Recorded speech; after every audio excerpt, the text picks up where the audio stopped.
Hello and welcome back to the Leinster Listen. I'm your host Mick Linan and this is episode 72, the preview of Leinster versus Ulster in the Vodafone Women's Interprovincial Championship.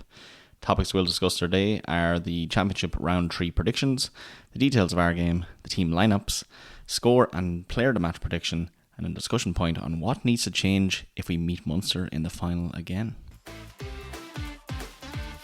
Alright folks, it is the last normal round of the Women's Interprovincial Championship, round 3 I suppose, and obviously there's only 2 games, so here we go. We have Ulster versus Leinster.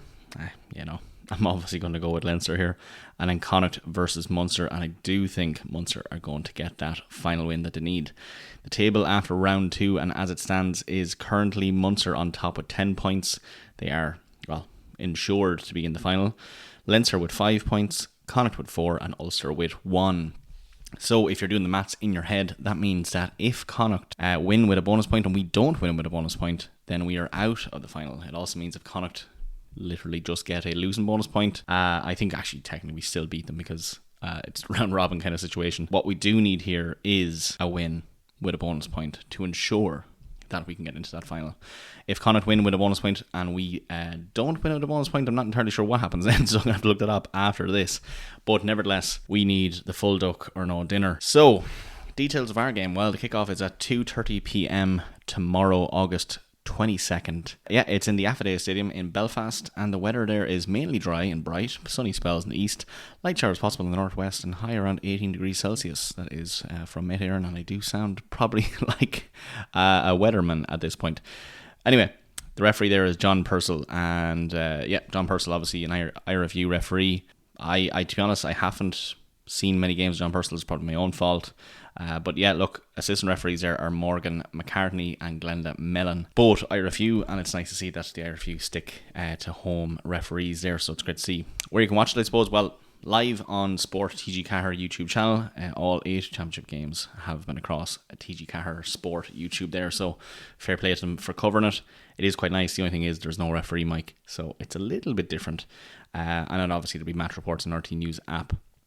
But again, I just have to kind of highlight that I'm not entirely sure why these women's games, especially the interprovincials, which, they're fantastic games, fantastic players, not entirely sure why they're not being broadcasted on the likes of RT or Virgin Media. So yeah, don't know the full story there, but what I do know is there is a stark disparity there between who we care about on RT and Virgin Media and who we don't. So hopefully next year that changes, and obviously that's not a dig to TG4, at least someone is covering it, but realistically here, what's going on? Nevertheless, into the team lineups we go. So Leinster start up there with number 1 Caoimhe Malloy, number 2 Sarah Delaney, who is our captain mind you, number 3 Linda Jugang, number 4 Ruth Campbell, number 5 Alma Atajiban, number 6 Regan Casey, number 7 Katie Baker, and number 8 Erin King.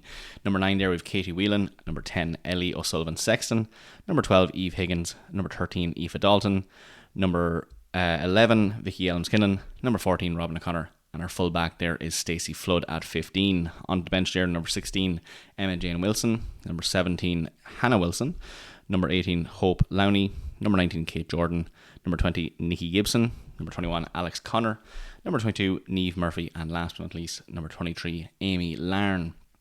Over to the Ulster team then, we have number 1 Sive McGrath, number 2 Maeve Clenaghan, number 3 Sophie Barrett, number 4 Fiona Chute O'Sullivan, number 5 Olivia McKinley, number 6 Moya Hill, number 7 Rebecca Beacom, number 8 and their captain Claire Bowles, number 9 Rachel McElroy, number 10 Ella Durkin, number 12 Siobhan Sheeran, number 13 Leah Irwin, number 11 Lucy Thompson, number 14 Caitlin Crowe, and number 15 Niamh Marley. Onto their bench we have number 16 Emily Whittle, number 17 Brona Cassidy, number 18 Grace Samati, number 19 Christy Hill, number 20 Stacey Sloan, number 21 Georgia Boyce, number 22 Katie Gilmore, and last but not least number 23 Abby Moyles. So you might have noticed I've changed up how I normally do those. I didn't start off with the 15s going down to the forwards and into the subs there. It's actually because I have changed how I look in my script here into an actual pitch format, which I will be sharing every time I'm going to do a preview match on our Instagram. So watch out for those.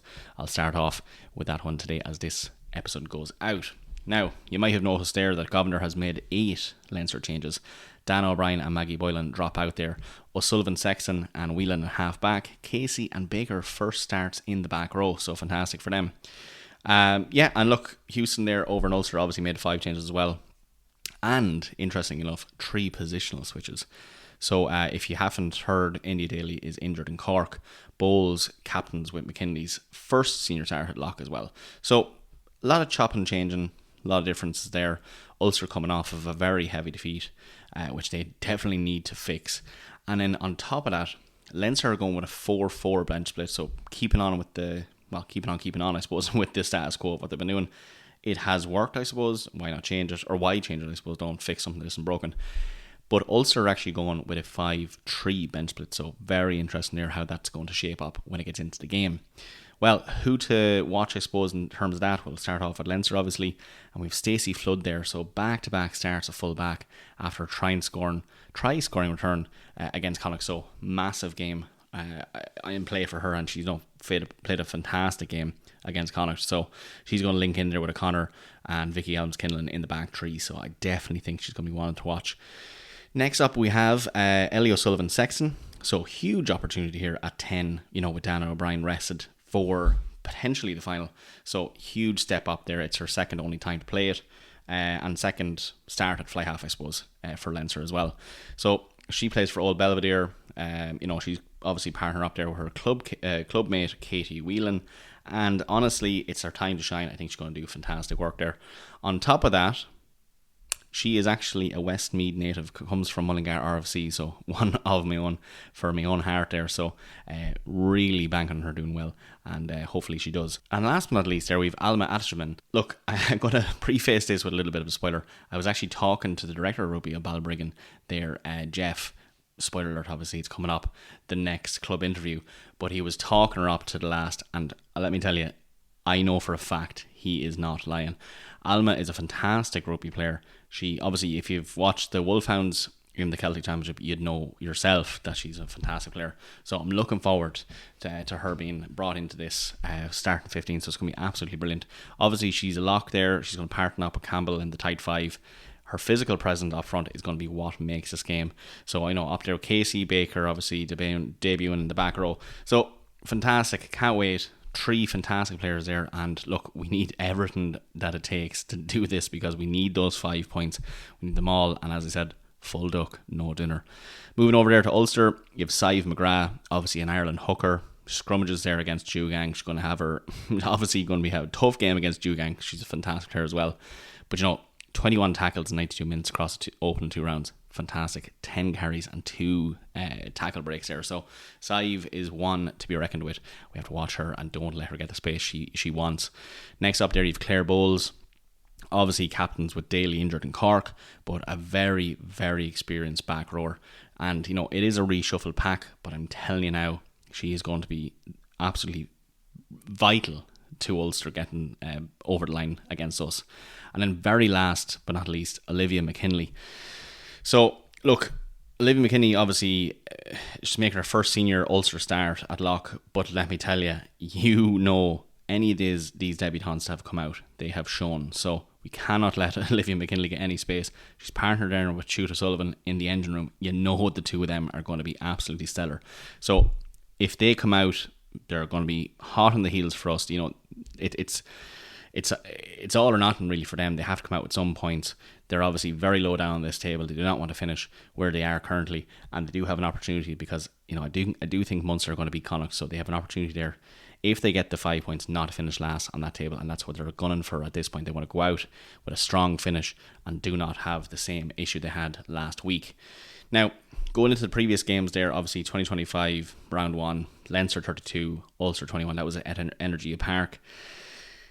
You can go obviously 2026 round 1 as well. You had Ulster 15, Ulster 10, Connacht 15. Not against us, but they do have the potential to do very good rugby. They kept Connacht very on the edge there of that game. Obviously, coming into round 2 there, you had Munster 62, Ulster 0. So that's not what they wanted. They want another scoreless trip. It is in home ground. They're going to have the support there. They're going to make some noise, and it's all or nothing really for them. and it's all or nothing for us as well. So it is going to be a very crucial game for both teams. You know, obviously, as I said, Ulster not wanting to finish last, but us not wanting to get kicked out of the final if Connacht come out and show force against Munster. So with that, I suppose into my prediction there, as I said, Govinder's making 8 changes. Hopefully he's doing the right thing there. You know, obviously he's keeping the likes of Aaron King, Stacey Flood, Aoife Dalton and Eve Higgins. You know, 4 fantastic players there. Really the keystone to keeping that ship, or that bridge up. Ship. What ship needs a keystone? But, you know, keystone keeping that bridge up there. And, you know, as I think I've always said it, Aaron King and Aoife Dalton there are integral to that team. They're playing fantastic rugby. But look, realistically, we need a bonus point win to guarantee the final. So we have to get it, or else we're going to be really on the edge of our seats watching that Connacht game, because it's after the game in Ulster, in Belfast, and that's, you know, obviously kicking off in Galway, so they are home ground there as well. Now, in saying that, as I said, Ulster have reshuffled their team as well, but they really do need to. 62-0 defeat in Cork. You had to change stuff up. Obviously, Indy Daly is injured, so that's one of the changes that was kind of, you know, forced underhand. And then obviously a couple of people who were handed senior opportunities there as well. But the thing is, as I said, it's going to be a bit crazy considering both teams need to go out and show force.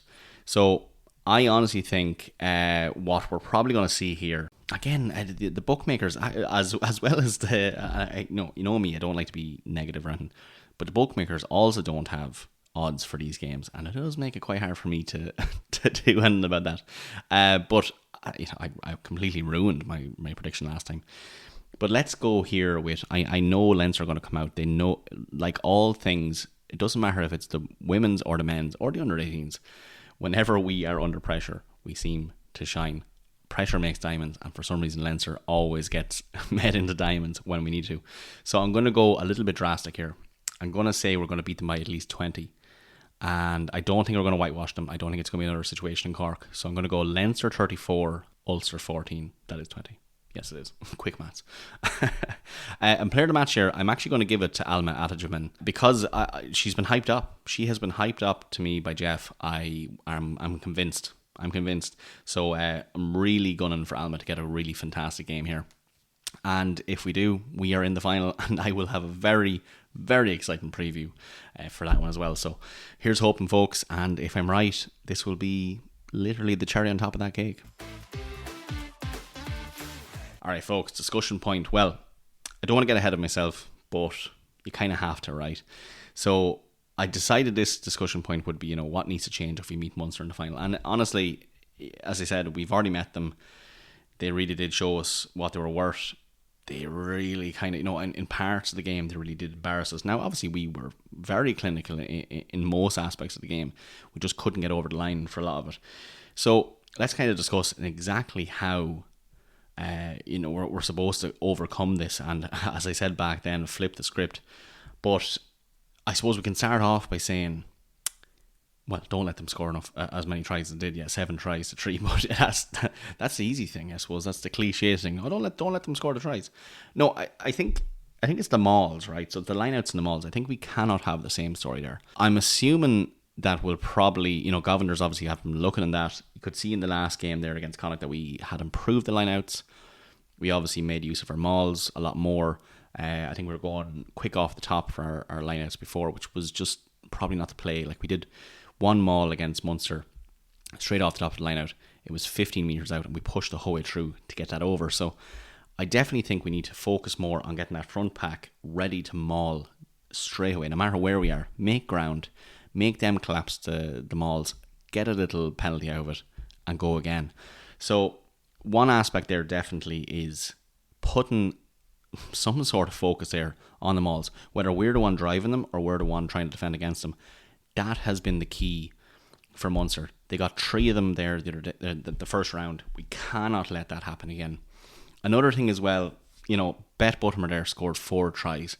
The first one was inside 2 minutes. And again, as I said, off a line-out drive. So we need to make sure, firstly, that we don't get blitzed in the first few minutes. I think that really, it just saps the energy out of it. You'll see the men's there.